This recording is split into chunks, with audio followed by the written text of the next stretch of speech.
This is What's Your Passion? Today I'm in Savannah, Georgia, Savannah Combat Club with the owner-operator, Stephen Big Fish Bass, former UFC fighter and the owner of Savannah Combat Club. Yes, sir, correct. All right. Thank you for being on the show. Pleasure, man. It's a pleasure.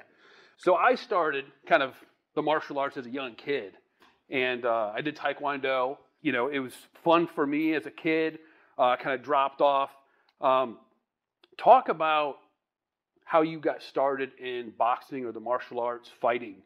Where did your story begin? Oh, let's see. Formally began or began. I mean, that's a. Yeah, began. Yeah, geez. That's a tough one. You know, began. I didn't wrestle or anything in school. We kind of scrapped a little bit, played around with boxing gloves here and there. Found the sport of boxing kind of right after high school. Found a boxing gym within like 30 minutes from me. Started kind of going and learning a little bit, getting worked over. Oh, you know what? Actually, it was a tough man. That's what it was. Was it tough? It was a tough man. Yeah, I worked part-time at the Rome Mall. I was a construction worker, and I worked the weekends at a clothing store. I'm very diverse, right? Yeah, heavy equipment operator. I literally went in and was just like... Is this Rome, Georgia? You don't fit in. Yeah, Rome, okay. Georgia. Yeah, I said, you don't fit in here. And I'm like, man, who changes those lights in the vaulted ceiling? And they're like, well, there's nobody. That's why there's so many out. I'm like, I just need something to do on the weekends. Let me hang out with you guys. So I started working, and I saw a flyer in the Rome Mall for a tough man. It was like right across it's like Rome is right next to Alabama. It was like right on the other side, like it's unsanctioned in Alabama. You know, they were able to do whatever they wanted. And I'm like, I'm going to do this. The manager of the store is like, my husband's done a bunch of those. And hooked me up. You know, we got a few training sessions in, and I went to Alabama, and he went the first night with me. It was February 13th and 14th. Sorry, 13th and 14th. So 13th, I went and beat this guy up. In the 14th, I went back for the finals and lost in the fight. He couldn't come with me. I had a wife, you know. He had to go do Valentine's stuff. Day. Yeah, I fought a kid that shouldn't have been in there. Like, he was a nationally ranked wrestler. He's like, oh, I just come by and give him fake Social Security numbers and collect checks. he had boxed and done, you know, he just dirty dogged me. But that was my first, and then I just kept boxing after that. So you didn't know it? No. When you fought that guy, and he didn't. Yeah. Oh, yeah. He just jabbed me like and tied me up. Oh, yeah. And so he was, like wrestling and like putting himself through school. Good for him. Right. But yeah, that was my first like dabbling in competition, you know, and it was. I'm going to tell you the rush of, like I said, doing it in your backyard with your buddies. You still get those endorphins. You still get that high, but it's, you know, to like do it in front of a crowd of people with high stakes on the line was right. And then, yeah. Would you say it was a bit humbling though, like to fight that guy that you didn't have a clue, or what didn't? He didn't beat me up. He jabbed me and tied me up. Oh, okay. I tried to beat him up and socked him in his mouth and pretty good a few times, but he was able to keep me. He didn't beat me up. So no, it didn't do anything to humble me. I have a lot of humility, but I have to fight for it. I have to like work for it. Right. Like, you can do it. You know, as far as I'm concerned, I can still do all this, but I can't. I'm 40. Mentally, you can't. I can't beat up. Yeah, like everybody's like comes in and it's like, oh, that's you on the UFC poster. Yes and no. Like if that guy came in and was like, hey man, I got a problem. I'd go, hey dude, you got 911. What's your emergency? Yeah, but. And speaking of that though, like a lot of people think that like fighting is always the answer to a problem, but I'm sure you would say like there's a lot of situations where like even though you know how to fight, you probably want to avoid that. It's actually, yeah, it's exactly the opposite. Fighting is almost never the answer, right? Short of like, oh, am I going to get paid for this, you know? Right. You know, is this to, I mean, even to go downtown and somebody take a swing at you and you hit them back and beat them up, you still go to jail. Right. You still go to jail, right? So the idea is like, if you don't know how to fight and you're afraid that somebody can hurt you, you're going to have to take drastic measures. But if you can fight really well and you have absolute zero fear whatsoever that a person could, like I break up fights. I don't go downtown anymore, but like I've broken up so many fights and had large grown men try to hit me in the face and just fall on themselves. I've never hit anybody outside of the gym. I've never had to hit anybody since. Let me take that. I've never hit anybody outside of the gym since I've been training. Right? Okay. Yeah, there we go. There you go.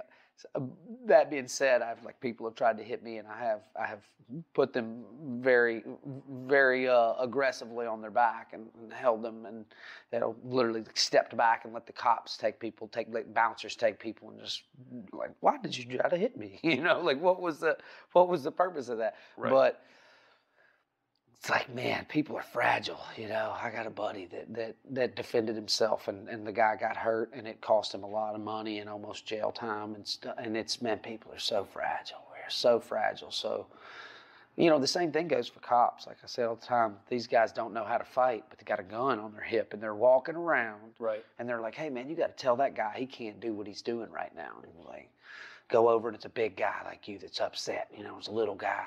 A little 150-pound cop, and it's like, oh, you get into a little tussle. And then now I have to be scared that this other guy can take what I've introduced into the situation, and now lethal force becomes much like, lethal force is necessary here if you think that somebody else is going to beat you up, and way up here, like you don't need any lethal force. If you can fight really well, right. Like I've had it happen twice now. 2 cops came in and were like, hey, man, I would have just killed somebody if it wasn't for you. I was able to keep them out of my personal space, assess the threat, and not just mow them down in their tracks, because I was able to use a basic boxing. That's why I teach everybody boxing first. And I think that's good to hear, though, because a lot of people, cops have, a bad reputation sometimes about, shootings and stuff like that. But for some of them to come in and say, hey, I would have done this had I wasn't, confident and able to handle the situation. Sometimes it's mental, right? You just know exactly, like, it's not, like you said, since you've been training,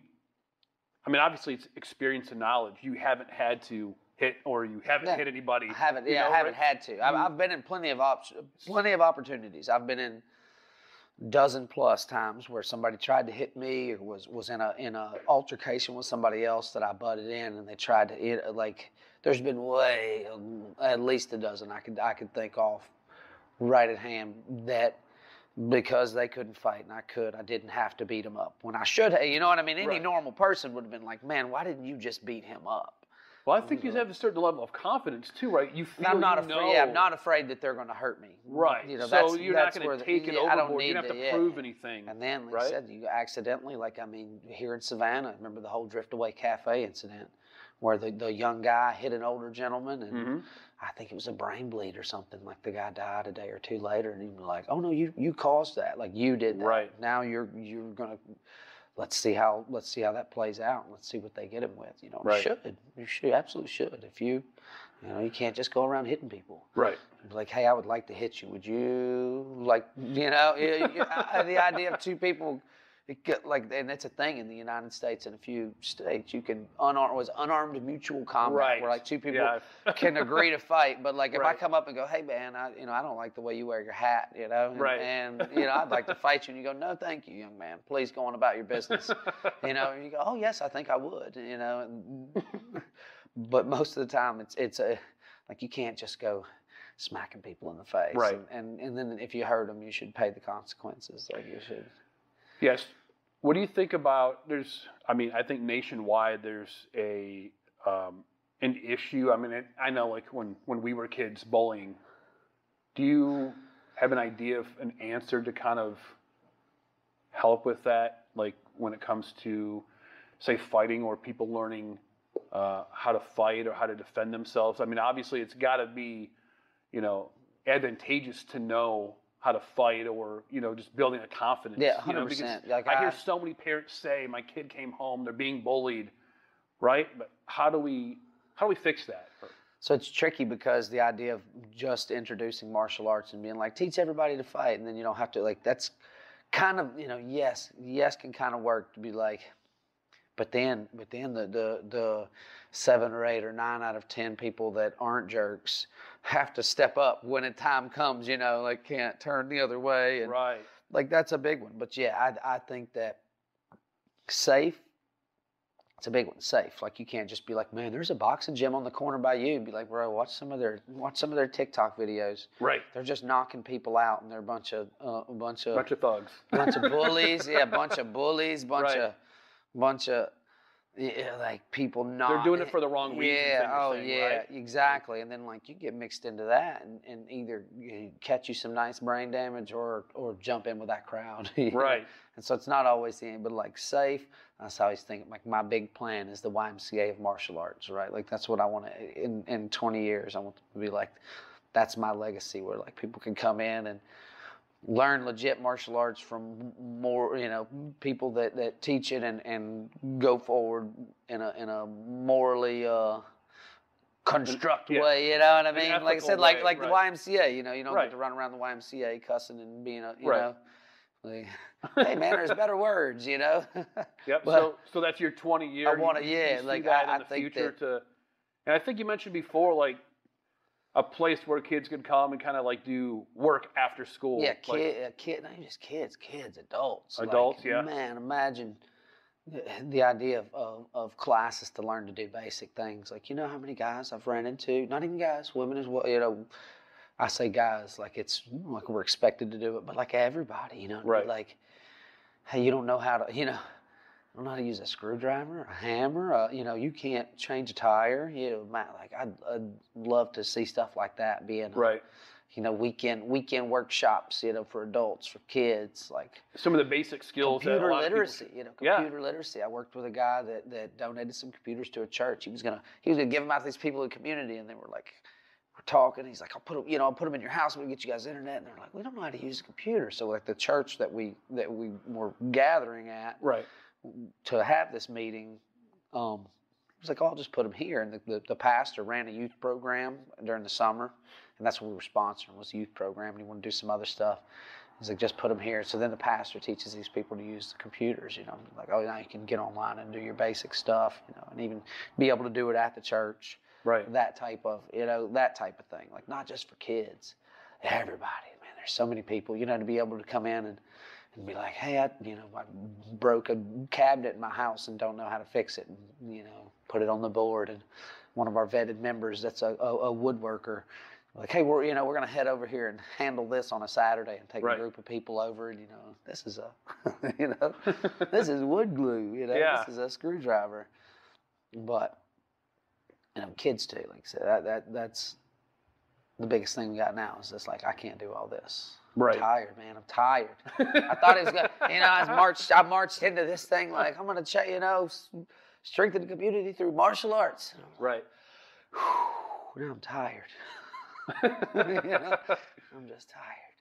Well, talk about some of the classes. I'm sure you do like one-on-one, because you have people of all levels, right? Somebody that just wants to come in and they want to lose weight or get fit, start being physically fit, or maybe even take it all the way to where they're getting in the ring and boxing or fighting, right? Mm-hmm. What type of like somebody coming in, what could they expect? Because I think a lot of people come in. You kind of talked about other boxing gyms where they're going to be beating people up, And I think people don't go because that's what they expect. Don't want, or have gotten in the past. I've had people that have came to me and trained me like, man, I went over there and I got thrown in the ring and somebody hit me in the face a few times and I didn't know what was going on, so I left. And be like, could you show me what's going on before you try to hit me in the face? Like, I would like to, I would like to do that. Right. But I would like you to teach me instead of using me as a punching bag in the beginning. So what I've done fundamentally, and then even everything from stand-up, so boxing, Muay Thai, right, all the way to grappling, judo, jiu-jitsu, wrestling. Then it was like the more I've done, 20 years of being in the gyms and watching people come in and like how people, what's sustainable, how people get injured, how people, what do people need? They walk in the door, like most people need almost general, like I said, general physical fitness, but like in a martial arts settings, like boxing, number one, how to not get hit in the head, right? And like I always say, how to keep a person arm's length and keep your feet on the ground. Like the idea of, like, we don't need to be like walking into a gym first day and then be like, grab some, like imagine if you went in, they said, grab a weight your size and we're going to have you twist it and turn it. And you'd be like, I don't know, man, that sounds crazy. Like hands on each other, martial arts, wrestling, judo, jiu-jitsu. It becomes real dynamic, right? Especially if you haven't gotten an opportunity to like get in shape. And so you come in and you use it to get in shape and you're extremely fatigued, right? And you're trying to break each other's arms, without really breaking each other's arms. Like, the guy's done it 3 times. This is his 7th class, Oh, man, he's got this thing figured out, and he's going to show you. That's just madness, absolute madness. So, like, boxing gives people a chance to get in shape, do a lot of body weight exercises, and I'm like the idea of like an altercation, right? You'd be like, whoa, what do you, 911, what's your emergency? Like, dude, I'm going to spray you in the face, or even like, hey, do you not get with this? Right. Like I've had to do that outside of my building. Why are you in my roommate's car? At 1 o'clock in the morning, there are police officers on the way. Please stand there. And I never had to address them I never had to tell, just be like, no, you get this, right? Okay. So just sit here for a second. Just chill out. Yeah, but. For the basics. Yeah, that's right? exactly like boxing. In, yeah, it's fundamentally it's a fitness class, and like you said, so everybody gets in shape learning boxing, but while they're doing that, they're watching 2 of my competing athletes do all the same things harder. So you're in the same like it's almost like you don't need to be in different places. You can just separate the workload. Be like, oh, those are the fight guys. That's the new guys, that's the intermediate group, and you're watching it happen, how you're supposed to be doing it harder and faster, and you're like, oh, okay, I get it now. So it's slowly introducing, right? Exactly, you do the basics, and you're not going to like throw them in there. They get to see what the possibility is. Yeah, right. And then what happens is the cream rises to the top. You start seeing, people come in, they're like, man, I would love to try some of that. Okay, we'll slowly introduce the sparring and 100%. The most important thing to me here is people say, like, they get so mad. Even the fight guys, like, you got bloody nose, they want to just bleed everywhere and just let it just like absolutely not. It's not what we're doing here. Stop. Go to the bathroom. Let's clean you up. And right. Like, but this is Sparta. Like, no, this is not Sparta. This is Savannah Combat Club. And you're like, this is no. That's not what we're doing today. Different class. Like, that'll be a different. Again, and then I tell them too, like, oh, if you want that, like, we can set that up too, Right. Like, if you want that, I can accommodate you, but that's not, that's not what we're doing. Day one. Yeah, not day one, and even like, yeah, that's a way down the road thing. Yeah, because I think people would come in, if it was like that, they get injured. Right? It's going to take them time to recover, and they might not even come back because they're like, that was a bad experience. And who would? And who only the me, only the ones that are just like, man, that was the most, that's the most adrenaline endorphin I've ever gotten in my life. Yeah, but I'm going back tomorrow. Right, but like we were talking earlier, I think like with the Paul brothers, right? That's not overnight. It's not like somebody, Jake didn't just, hey, I'm going to start boxing today, right? And I'm going to go straight to the top, right? A lot of people see, or they think that's what it's happening, because that's what they see. Yeah. And they think that it's overnight, and it's definitely not that, right? No, those guys have been doing it for years and years and had a budget. That's a big deal with this stuff, having a budget. So because of their YouTube popularity and the money they made with it, they're able to put a boxing ring in their house, in their backyard, and hire boxing trainers to come over, to just sleep till noon and then do boxing for 3 hours. And they really started liking it and did years and years and years. They're not off the couch. Like, they're not great, and they're not, they're really doing a good job of picking matchups, pick a 160-pound, 45-year-old Floyd to, okay, you're over 200 pounds and in shape and, no PED testing. We can take this fight. Floyd. Right. Yeah, Floyd's broken his hand so many times he probably won't even try to punch me. Right. And to pick a 41-year-old, former world champion in MMA. You know, in MMA, God, you may box once or twice a week. You know, if you're lucky, and then it's, you know, boxing geared towards MMA. It's completely different. You need to spar boxing. You'd be like, what is he going to hit? You know, you need to use boxing gloves all the time. It's just completely, like you said, they didn't just throw boxing gloves on and be like, right. yeah, oh yeah, I'm impressed. You know, I'm very calculated. I don't enjoy a lot of their antics, but right. like from a business standpoint, I'm just like, showmanship. These guys are doing it, man. Like, how, you know? Right. Don't look behind the curtain. Yeah. Where's my? Yeah. Oh yeah. Yeah. Where's my? Yeah. I know. They have figured it out. But I think, you know, situations like that and other situations on social media, just in the media in general, it can be detrimental to young kids because they see it's almost like it happens overnight and they think it's going to happen. And when it doesn't happen for them, then they get a little bit discouraged. No. You know, and they're like, they don't understand that it's gonna take some patience. It's gonna take a journey. Like, oh yeah, like there's no point in pretending to be something, and even if everybody believes it, it's better to be something, right? Be authentic, and if people like you for that, great. If they don't, great too. But you know what though? So that's interesting. I talk about this too. So think about like pretending to be something. So like if I pretended to be a boxer. And I came in and I threw boxing punches all the time. And I pretended a lot. I would eventually become a boxer, right? So it's like pretending. It's an emulation, like Connor. You know, all the antics that he did. Right. He turned himself just complete. You know, he went overboard and lost his mind. Just lost his. You know, he was selling the show for a while. But you know, pro wrestling, Vince McMahon style is beautiful, and then. Just start. You say it, you do it enough, you become it. Right. It is not healthy to, you know. But then it's like, what do you? I'll say, fake it till you make it really means practice. Right. Right. Think about like if you fake. I've heard that so many times. Like, fake it till you make it. It's like it makes bad. It like gives it bad connotations. It's literally like keep practicing. You know. Right. Like if I faked doing anything over and over again, if I faked being a skydiver and showed up every day, and I'm like, hey, you're not a and I skydive with these guys for months and months and years, and you'd be like, oh, or even fighting. Like that's what this was for me. But I have heard somebody say once, one of the things that you can't fake is fighting. You're definitely going to get it handed to you if you try to fake it. If somebody. Oh yeah, you have to put in the work. Yeah, but it's how much you faked it. Like I was a construction worker and I faked it for 18 years, and so now I'm really good at it. You know.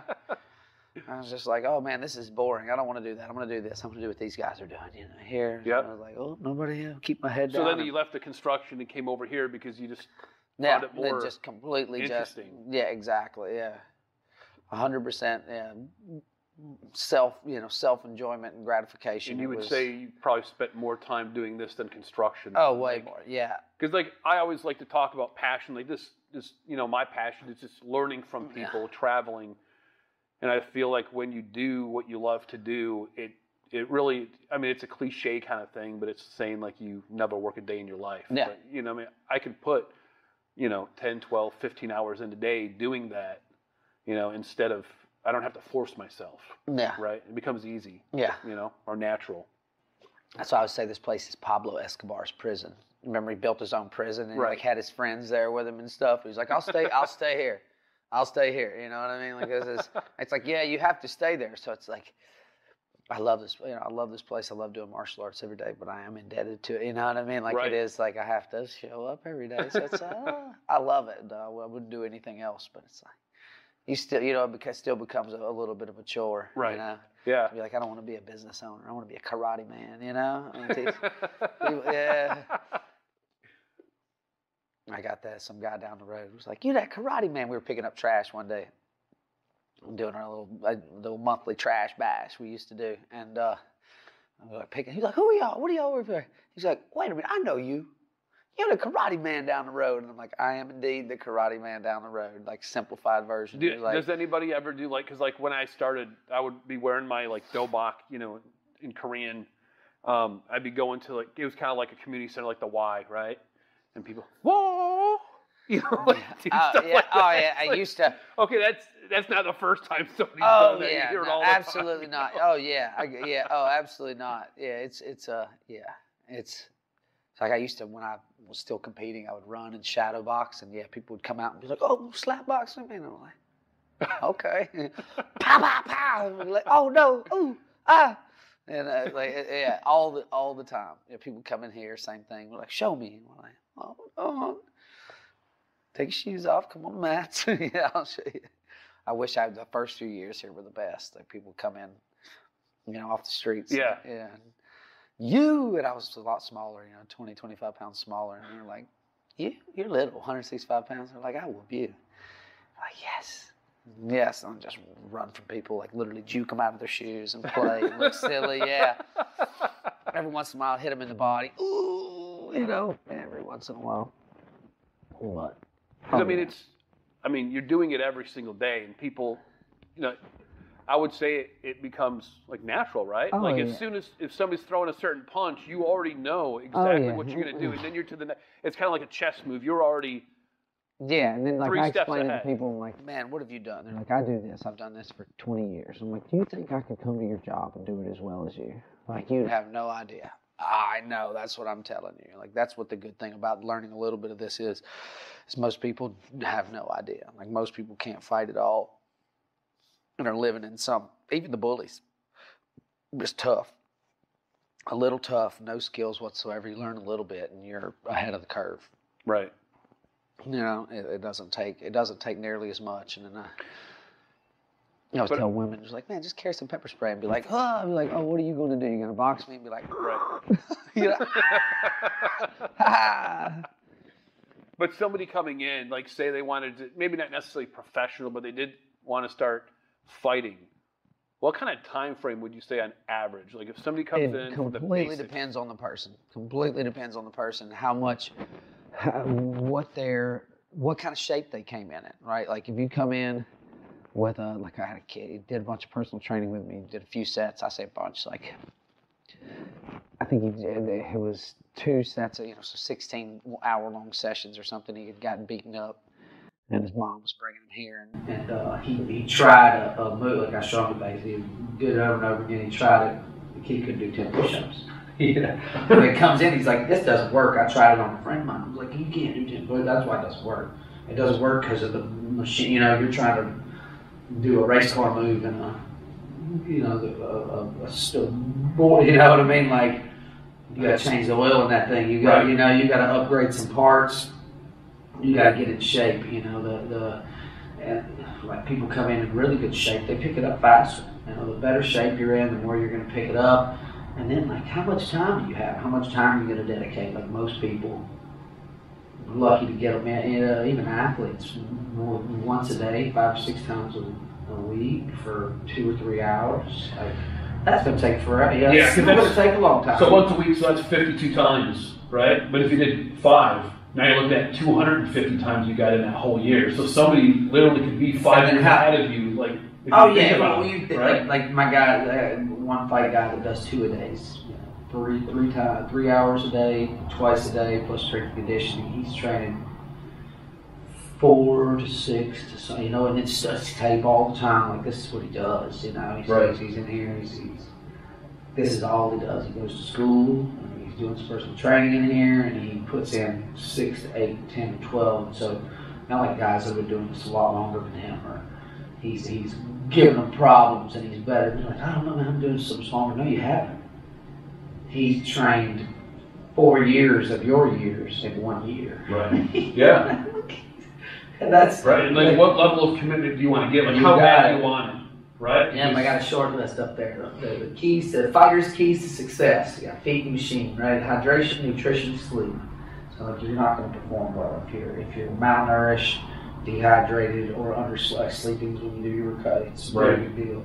The number 2, injury and distraction free. So like don't be a numbskull and hurt yourself in here. That's you get into like the overtraining. So it's like I had to get him to be like, hey man, we can't do every single session full blast if you're going to be training this much. You have to take it down and dial it down, do more technique stuff, and that's distractions.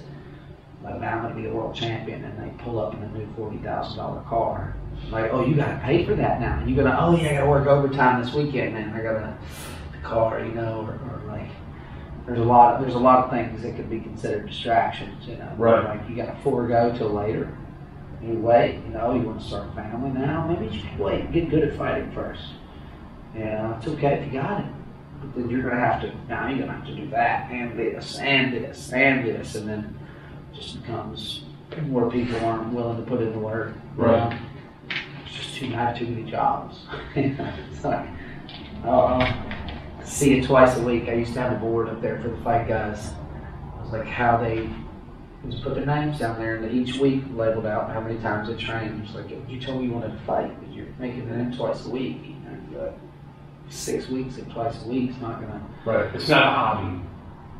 Yeah, I guess kind of sort of. It could be, right? That's like, yeah. There's people that can do it, you know, but you still have to. What do you want to get out of it? Right. You're like, if you want to do this for funsies, you know, if you want to have some amateur fights and learn to fight, that's okay. You can mess around with it a little bit. Could be, you know, could still be dangerous. Thankfully, with athletic commissions now, you know, they're the safety of the fighter is always the first priority. So, like, especially amateur fighting, you know, they're stopping stuff. So you can go in and just get slapped around a little bit, learn some stuff. Man, if you want to be a world champion, oh, this is what you want to do. You want to be a world-class fighter. Yeah, you're gonna have to forego some things. Right. That's what I was thinking. It's kind of like not a hobby, but it's kind of like your life. Oh, right? yeah. I mean, it's daily. But you can definitely do it as a hobby. That's what I speak differently to my fight guys than I do the class. Like I'm getting on somebody and I go, oh no, I'm never going to talk to you like that.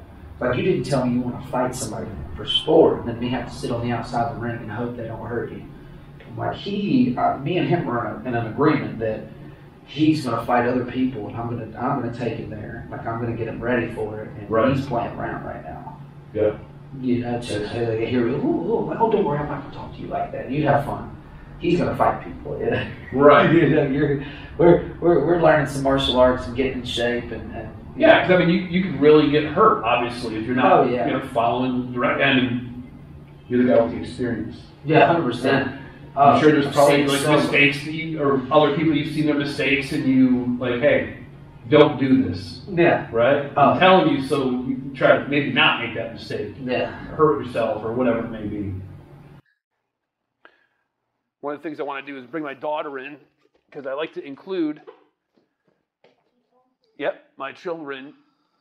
Step right over the rope. I'll go in the one lower. Oh, yeah, go in the lower one. And then bend you can down. lift that up too. You can lift it, yeah. There you go. Made it official. All right, come on in. Take a seat right here. Right there. All right, so you got a couple questions, right, that you're going to ask? All right, question number 1. What do you got? Why do people call you Big Mouth Bass? Oh, man. So, I tend to get loud. I do. You know, it's funny. My nickname's actually Big Fish Bass, but when I was young, people called me Big Mouth Bass way more because I get in a room and I just can't help. You know, I just end up taking over. Like I think it's a nervous thing, but I end up kind of getting loud and being funny and over the top. And yeah, it was Big Mouth Bass for a long time. I've actually started to embrace it again. I've got a little quieter over the years and tried to be less, but then I'm like, this is who you know? Right. You're loud mouth and over the top, and so I'm letting the big mouth come out. You got to be authentic. Got to be authentic. You got to be you. And then question number 2. Why do you like boxing? I like boxing for the same reason that people like riding roller coasters. What do you like to do for fun? Do you do anything like like big slides or anything, like water parks at big slides? You ever anything that really excites you? Yeah. What do you do that really excites you?